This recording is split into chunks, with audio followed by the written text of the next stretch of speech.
ओम नमो भगवते वासुदेवाय नमः।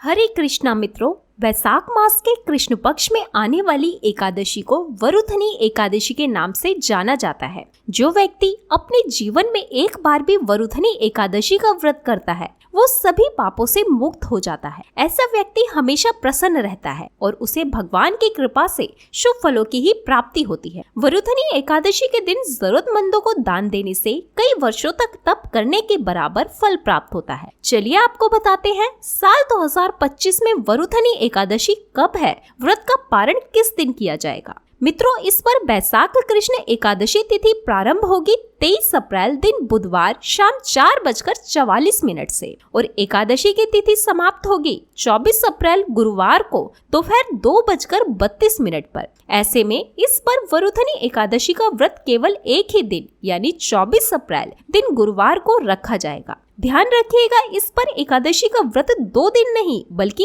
एक ही दिन यानी 24 अप्रैल गुरुवार को ही रहेगा। सभी गृहस्थ जन, सभी वैष्णव जन एकमात्र इसी दिन व्रत रखेंगे और इस दिन गुरुवार भी है। ऐसे में एकादशी और गुरुवार का संयोग इस एकादशी का महत्व को 2 गुना कर रहा है। दशमी तिथि के नियमों का पालन करना होगा 23 अप्रैल दिन बुधवार को। मित्रों, आइए अब जानते हैं 24 अप्रैल गुरुवार के मुहूर्तों के बारे में। इस दिन ब्रह्म मुहूर्त सुबह 4:25 से 5:13 तक रहेगा। सूर्योदय होगा सुबह 6:02 पर। सूर्यास्त समाप्त होगा शाम 6:47 पर। भगवान की पूजा करने का प्रातःकाल पूजा मुहूर्त सुबह 4:41 से 5:47 तक रहेगा। शाम की पूजा का सबसे शुभ मुहूर्त शाम 6:52 से 7:58 तक रहेगा। अभिजीत मुहूर्त दोपहर 11:59 से 12:50 तक और राहु काल दोपहर 1:30 बजे से 3 बजे तक रहेगा।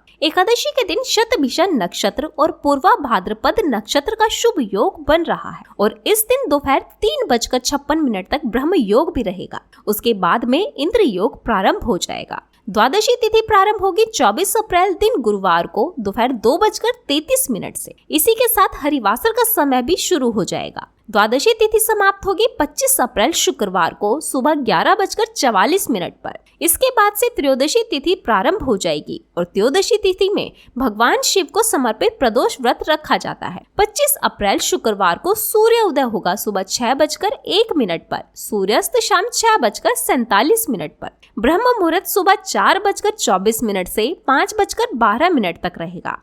प्रातःकाल पूजा मुहूर्त सुबह 4:40 से 5:56 तक रहेगा और इंद्र योग दोपहर 12:31 तक रहेगा। राहु काल सुबह 10:30 से दोपहर 12 बजे तक रहेगा। इंद्र योग एक बहुत ही शुभ योग होता है जिसमें व्यक्ति को धन, ऐश्वर्य और मान सम्मान मिलता है। व्यक्ति के रुके हुए काम पूरे होते हैं, करियर में तरक्की होती है और समाज में बहुत प्रसिद्धि और सफलता भी मिलती है। और जो व्यक्ति इन सभी इच्छाओं को रखता हो उन्हें वरुथनी एकादशी की पूजा और व्रत सच्चे मन से करना चाहिए। हरिवासर के समय व्रत नहीं खोला जाता है और 24 अप्रैल दिन गुरुवार को रात 8 बजे तक हरिवासर की समाप्ति होगी। हरिवासर के समय आप जितना हो सके भगवान के मंत्रों का जाप, भजन, कीर्तन या भगवान की कथाओं, लीलाओं का श्रवण या पठन कर सकते हैं। तो जो लोग वरुथनी एकादशी का व्रत रखेंगे उन्हें व्रत का पारण करना होगा यानी व्रत खोलना होगा 25 अप्रैल दिन शुक्रवार को सुबह 6:01 से 8:23 के बीच में।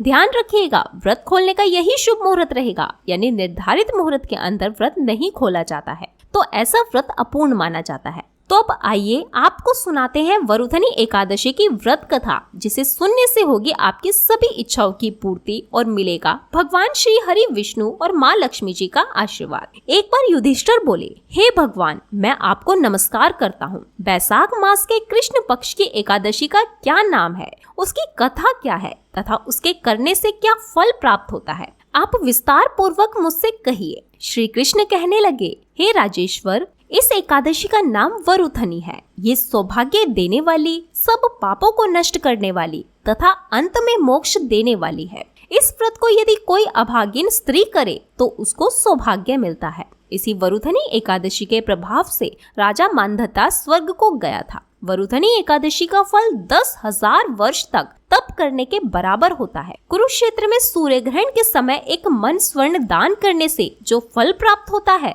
वही फल वरुथनी एकादशी के व्रत करने से मिलता है। वरुथनी एकादशी के व्रत को करने से मनुष्य इस लोक में सुख भोग कर परलोक में स्वर्ग को प्राप्त होता है। शास्त्रों में कहा गया है कि हाथी का दान घोड़े के दान से श्रेष्ठ है। हाथी के दान से भूमि दान, भूमि के दान से तिलों का दान, तिलों के दान से स्वर्ण का दान तथा स्वर्ण के दान से अन्न का दान श्रेष्ठ है। अन्न दान के बराबर कोई दान नहीं। अन्न दान से देवता, पितृ और मनुष्य तीनों तृप्त हो जाते हैं। शास्त्रों में इसको कन्यादान के बराबर माना जाता है। वरुथनी एकादशी के व्रत से अन्न दान तथा कन्यादान दोनों के बराबर फल मिलता है। जो मनुष्य लोभ के वश होकर कन्या का धन लेते हैं, वे प्रलय काल तक नरक में वास करते या उनको अगले जन्म में बिलाव का जन्म लेना पड़ता है। जो मनुष्य प्रेम एवं धन सहित कन्या का दान करते हैं, उनके पुण्य को चित्रगुप्त भी लिखने में असमर्थ, उनको कन्यादान का फल मिलता है। हे राजन, जो मनुष्य विधिवत इस एकादशी को करते हैं, उनको स्वर्ग लोक की प्राप्ति होती है। अंततः मनुष्य को पापों से डरना चाहिए। इसका फल गंगा स्नान के फल से भी अधिक है। इस व्रत के महात्म्य को पढ़ने से 1000 गोदान का फल मिलता है। इसकी कथा ये है कि प्राचीन काल में नर्मदा नदी के तट पर मानधता नामक राजा राज्य करता था। वह अत्यंत दानशील तथा तपस्वी था। एक दिन जब वो जंगल में तपस्या कर रहा था, तभी न जाने कहां से एक जंगली भालू आया और राजा के पैर चबाने लगा। राजा पूर्ववत अपनी तपस्या में लीन रहा। कुछ देर बाद पैर चबाते चबाते भालू राजा को घसीटकर पास के जंगल में ले गया। राजा बहुत घबराया, मगर तपस धर्म अनुकूल उसने क्रोध और हिंसा ना करके भगवान विष्णु से प्रार्थना की। करुण भाव से भगवान विष्णु को पुकारा। उसकी पुकार सुनकर भगवान श्री हरि विष्णु प्रकट हुए और उन्होंने चक्र से भालू को मार डाला। राजा का पैर भालू पहले ही खा चुका था। इससे राजा बहुत ही शोकाकुल हुआ। उसे दुखी देखकर भगवान विष्णु बोले,